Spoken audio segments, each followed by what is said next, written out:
Most people either undertrain or overtrain their arms. The mistake is thinking a few sets of curls at the end of chest day will grow arms, or the opposite, hammering arms with so much volume that recovery becomes impossible. The right approach is to find that sweet spot, enough weekly sets to stimulate growth, spread across the week at a challenging but manageable intensity.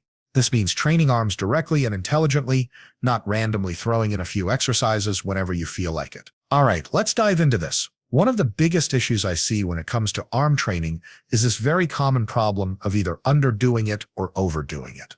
People fall into extremes, and both sides hurt their gains. On the one hand, you've got the lifter who thinks, I don't need direct arm work. My arms get plenty of stimulation from chest, back, and shoulders, and while it's true that pressing hits your triceps and pulling hits your biceps, that's not the whole story. Indirect work just doesn't maximize growth. Sure, you'll get some spillover stimulation, but if you really want your arms to grow noticeably, they need their own focused, dedicated training. Otherwise, you're essentially expecting side effects to carry the whole job, and side effects are never as powerful as direct effort. Now, on the other extreme, you've got the people who think arms are everything. These folks come into the gym and just blast arms nonstop, sometimes every single day. They're doing 20, 30 sets for biceps in a single session, pushing through pain, chasing a pump so hard they can barely bend their elbows afterward. The thought process is, more is better. If 10 sets is good, then 30 must be great. But the human body doesn't work like that. Muscles don't just grow infinitely in response to more work. They grow in response to the right amount of stress, followed by recovery.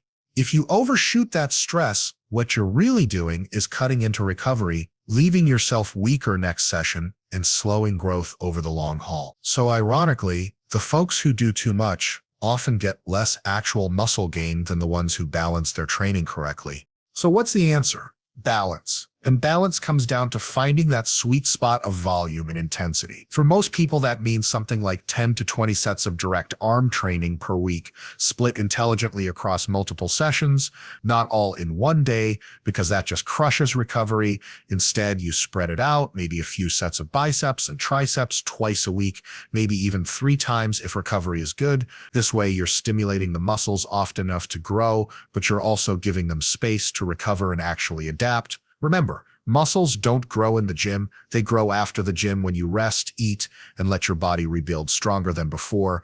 Now let's talk intensity, because volume is only half the equation. Another mistake people make is going way too light or way too heavy. If your arm workouts feel like cardio with dumbbells, you're not pushing hard enough. On the flip side, if you're heaving around weights so heavy your lower back and shoulders are doing most of the work, you've gone too far. Intensity should mean lifting weights that are challenging for the muscle, that bring you close to failure, but not weights so heavy you lose technique or turn the movement into a circus act. A good rule is to work within 1 to 3 reps shy of failure for most of your sets. That way you're pushing the muscle enough to send a strong growth signal, but not burning yourself out to the point where you can't recover or keep good form. Let me give you an example. Let's say you're doing barbell curls.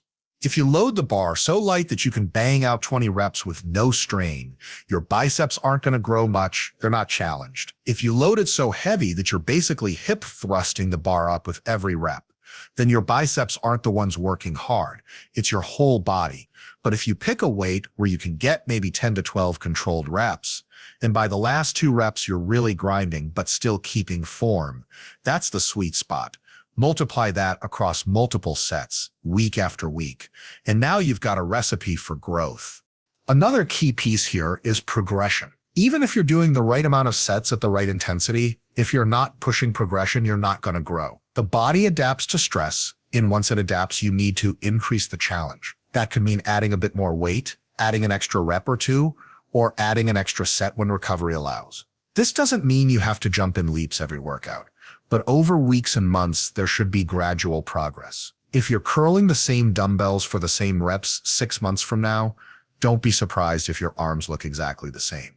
But progression only works if recovery keeps up. That's why balance is so important. If you're doing 30 sets a week for arms, your joints ache, your elbows hurt, and you're exhausted, progression stops. You're stuck in a recovery hole. If you're doing 5 lazy sets every couple of weeks, progression also stops because there's no stimulus to adapt to. It's like watering a plant too little or drowning it with a fire hose. Neither gets you the growth you want.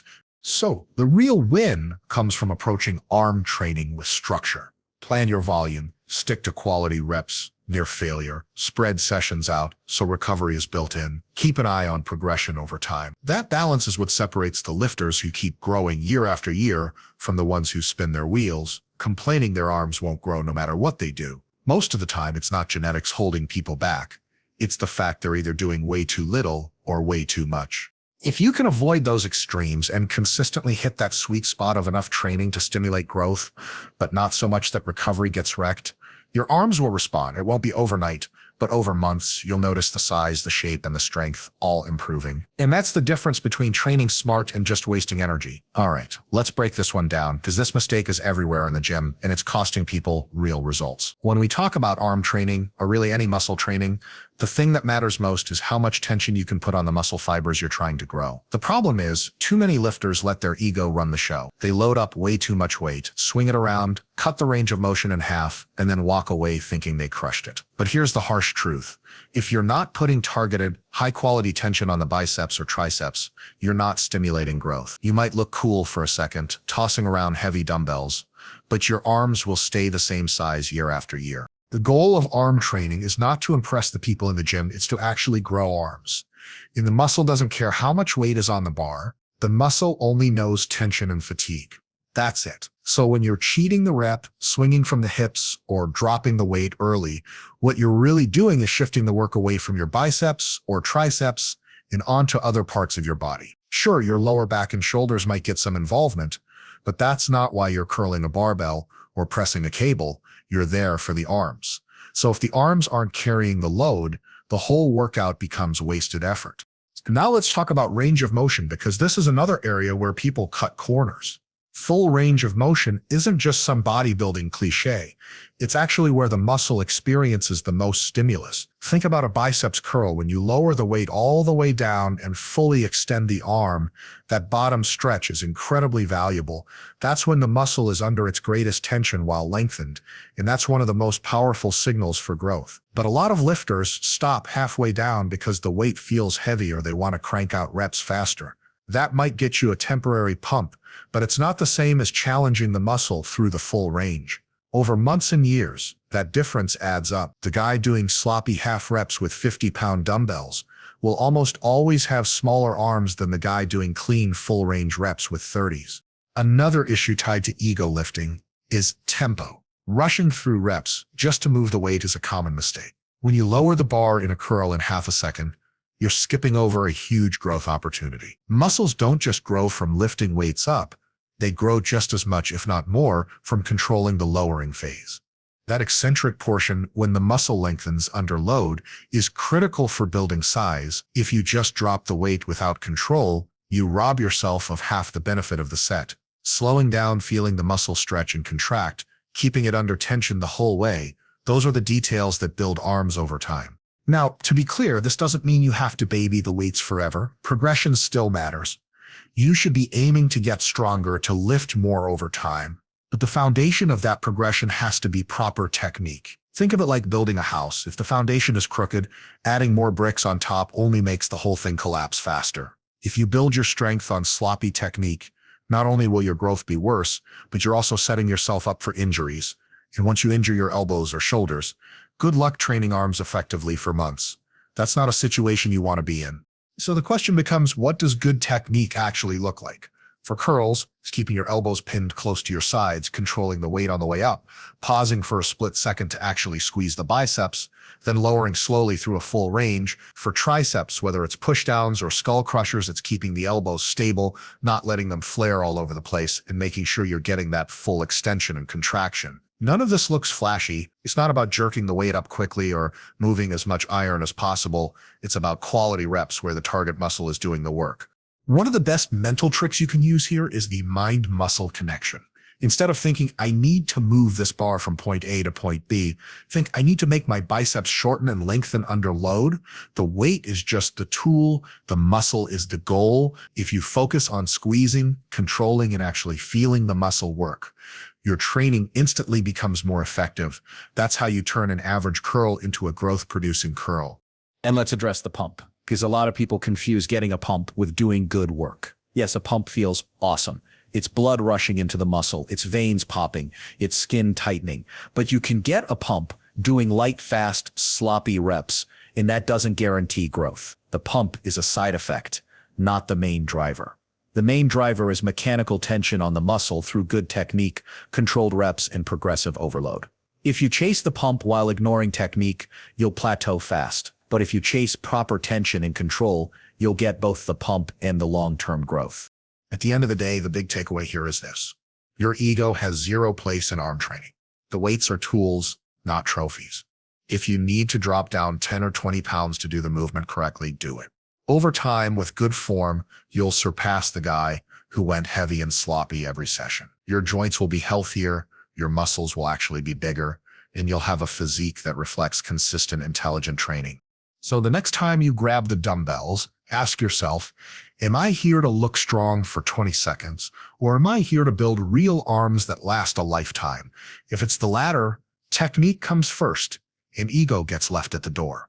When most people think of big, impressive arms, the first thing that comes to mind is the biceps.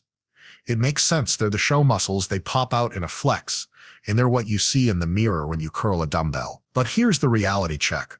The triceps make up roughly 2/3 of the arm size.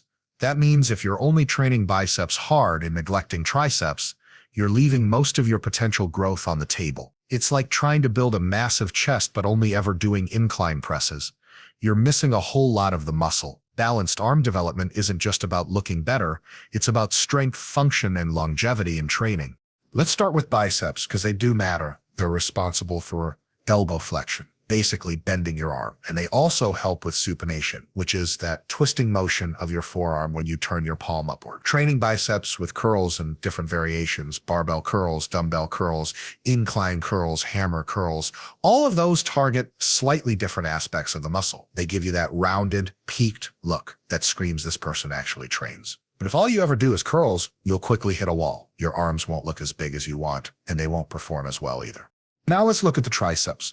This is where a lot of people are missing the boat. The triceps are responsible for elbow extension, straightening your arm every time you press, whether it's bench press, overhead press, dips, or push downs. The triceps are involved, and because they have 3 heads, the long, lateral, and medial head, they need more than just one movement to be fully developed.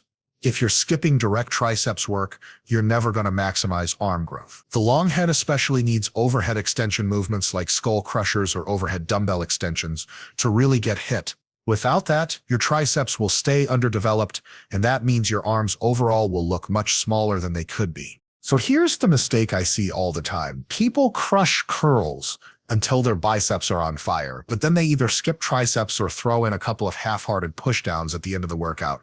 That's a recipe for imbalance. Not only do you end up with arms that look smaller than they should, but you also create strength discrepancies that can affect your pressing power. Weak triceps mean your bench press stalls, your overhead press feels shaky, and your elbows are more prone to pain. Ignoring triceps is literally handicapping your strength and your size. Balanced arm training means treating both biceps and triceps like priorities, not afterthoughts. That doesn't mean you need a whole day just for arms, although you could do that if you love training them. It means making sure both muscle groups get dedicated work every week. If you're hitting 10 to 20 sets for arms per week, those sets should be divided intelligently between biceps and triceps. For example, you might do curls and hammer curls for biceps, then skull crushers and pushdowns for triceps in the same session. Or you could split them across different days. The exact setup doesn't matter as much as making sure both sides are covered. Another key piece here is variation. Both biceps and triceps respond best when you hit them from slightly different angles and with slightly different grips. For biceps, that might mean alternating between supinated curls, hammer curls, and incline curls. For triceps, that means combining pushdowns, dips, close grip presses, and overhead extensions. Each variation emphasizes different heads of the muscle, and over time that adds up to complete, thick development. If you only ever do one exercise, you're missing those other areas, and your arms won't have that dense 3D look. Now let's talk aesthetics. Balanced arms don't just look big, they look powerful. When your triceps sweep down the back of your arm and your biceps peak up front, you get that horseshoe and peak combo that makes arms look impressive from every angle. When you raise your arm, people notice both sides. When you press or flex, everything pops. If you only train one side, you never get that full effect. That's why bodybuilders always emphasize symmetry and balance. It's not about one flashy muscle, it's about the whole package. There's also a longevity factor. Training both biceps and triceps helps keep your elbows healthier.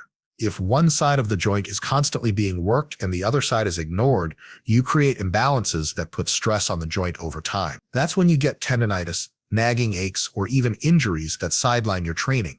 When both biceps and triceps are strong, your elbows track better, your lifts feel smoother, and you can keep progressing without those annoying setbacks. So what's the practical takeaway? If you want serious arms, stop treating biceps as the star and triceps as the sidekick. They're both leads in this movie. Build your program so that each muscle group gets adequate volume, varied exercises, and progressive overload. That could mean starting your arm session with a triceps movement sometimes instead of always defaulting to curls first. It could mean rotating in an overhead triceps exercise to make sure the long head gets love. It could mean balancing your weekly volume so you're not doing 15 sets of curls and 3 sets of pushdowns. Over time, those little decisions compound into big differences in size and strength.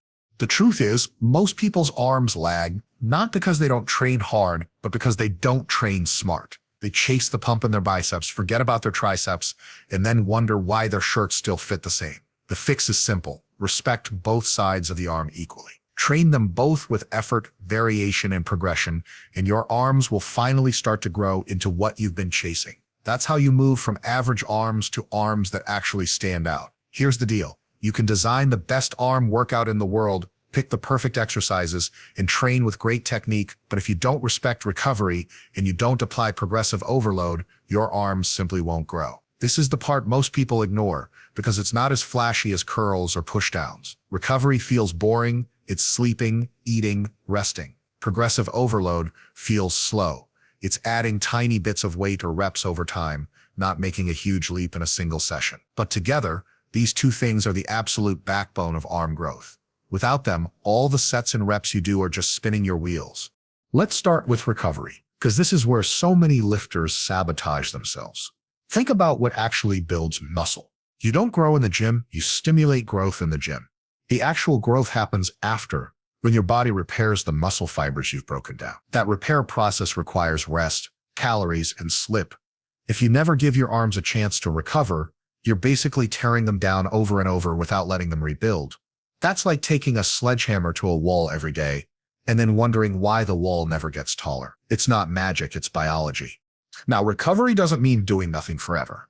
It means finding the right balance between training stress and rest. If you hit your arms with a smart, challenging workout, they need at least 48 to 72 hours to repair before they're ready for serious work again. That doesn't mean you can't train other muscles in the meantime. It just means blasting arms every single day is a recipe for stagnation. I see people do this all the time. They want big arms so badly that they curl and push down every session thinking they're outworking everyone. What they're really doing is out-fatiguing themselves, leaving their muscles constantly sore and inflamed, but never actually growing. On the flip side, some people go too far the other way. They train arms once every 2 weeks, throw in a few sets of curls, and then wonder why they see no progress. That's not enough stimulus to kickstart growth. Muscles need consistent, repeated stress to adapt. Recovery works only if there's something to recover from. So the sweet spot is this: train arms 2 to 3 times per week with enough volume to stimulate growth, then give them enough rest between sessions to actually adapt. That rhythm of stress and recovery is what drives long-term progress. But recovery isn't just about rest days, it's also about nutrition and sleep. If you're under-eating protein or calories, your body doesn't have the raw materials to build new muscle. If you're sleeping 5 hours a night, your hormonal environment is wrecked, your recovery is incomplete, and your performance drops. So don't kid yourself, you can't out-train bad recovery. If you want arms that grow, you've got to fuel them properly and let them rest. Now let's move on to progressive overload, because recovery without progression is just maintenance. The human body adapts to whatever stress you put on it. If you lift the same weights for the same reps every week, your body will adapt to that and then stop changing. It has no reason to grow further. That's why progressive overload, gradually increasing the challenge, is the key driver of long-term growth. And here's the kicker. Progressive overload doesn't mean maxing out or making giant jumps. It means small, steady progress over time. Think about curling 25-pound dumbbells for 10 reps. If you can do that with clean form, great. But if you're still doing 25s for 10 reps 6 months later, your arms will look the same. Now imagine you slowly work your way up to 35s for 12 reps over those 6 months with the same good form. That's overload, that's growth. It's not about ego lifting once or twice. It's about stringing together months and years of gradual progression. And here's where recovery ties back in. You can't progressively overload if you're not recovering. If you're sore all the time, exhausted, or underfed, your performance will stall. You won't be able to add weight, reps, or sets because you're already running on empty. Recovery sets the stage for progression, and progression is what drives muscle growth. They feed into each other. One without the other doesn't work. There are different ways to apply overload. You can add weight to the bar. You can add reps to your sets. You can add an extra set here and there. You can improve your form and increase your range of motion, which actually makes the exercise hard. All of those are tools, and you don't have to use them all at once. The smart approach is to pick one or two and progress gradually. For example, stick with the same weight until you can add 2 or 3 more reps than before. Then bump the weight up slightly and repeat. Over time, those small steps compound into serious progress. The big mistake people make here is trying to overload too fast. They slap on 20 extra pounds, their form falls apart, and suddenly they're training their lower back instead of their biceps. That's not overload, that's just cheating yourself. Real overload is slow, patient, and sustainable. It's the kind of progress you barely notice week to week, but when you look back months later, you realize your arms are bigger, your lifts are stronger, and your technique is still solid. So the formula for arm growth isn't complicated. Stress the muscles with good training, let them recover with food, sleep, and rest, come back a little stronger next time. Repeat that cycle over and over. That's how you build arms that actually grow.